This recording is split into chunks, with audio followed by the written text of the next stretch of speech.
மக்களே, நம்ம நாமக்கல்ல இருந்து ஜஸ்ட் ஆஃப் அன் அவர் டிராவலில் ஒரு பெரிய மலைக்கு நடுவில் ஒரு அழகான முருகன் கோவில் இருக்குன்னு உங்கள் எத்தனை பேருக்கு தெரியும்? ராசிபுரம் மென்னந்தூர் கிட்ட அளவைப்பட்டிங்கிற ஊரில் அமைஞ்சிருக்கிறது தான் இந்த அளவை மலை பாலசுப்ரமணிய சுவாமி திருக்கோவில். கிட்டத்தட்ட 3000 அடிகள் உயரமுள்ள இந்த மலைக்கு நடுவில் தான் இந்த கோவில் அமைஞ்சிருக்கு. நாமக்கல்லையே எனக்கு தெரிஞ்சு இந்த ஒரு முருகன் கோவில் தான் ரொம்ப உயரத்தில் அமைஞ்சிருக்கு. கிட்டத்தட்ட 1600 படிகள் ஏறி தான் இந்த கோவிலுக்கு போக முடியும். இங்க இருக்க முருகனை நீங்க வணங்கிட்டு இவங்க கொடுக்குற சுனை தீர்த்தத்தை நீங்க பருகிட்டு வந்தீங்கன்னா ரொம்பவே பலன் கிடைக்கும்னு சொல்றாங்க.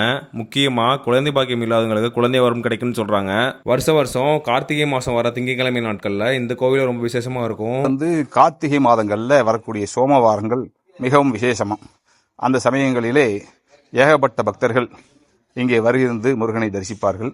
அவர்களுடைய காரியங்கள் கைகூடியவுடன் அடுத்த வருடம் வந்து தங்களுடைய பிரார்த்தனைகளை சமர்ப்பிப்பது வழக்கம்.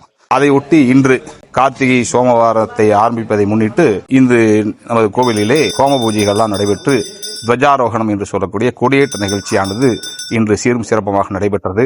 ஆகவே பக்தகோடி பெருமக்கள் அனைவரும் சுபிக்ஷமாக இருக்க எல்லாம் வல்ல முருகப்பெருமானுடைய அருள்களால் பிரார்த்திக்கின்றோம். மக்களை, நீங்களும் இந்த கார்த்திகை மாதம் வர திங்கட்கிழமை நாட்களில் கண்டிப்பாக போயிட்டு வாங்க. அப்படியே மறக்காமல் நம்ம பேஜை ஃபாலோ பண்ணிக்கங்க.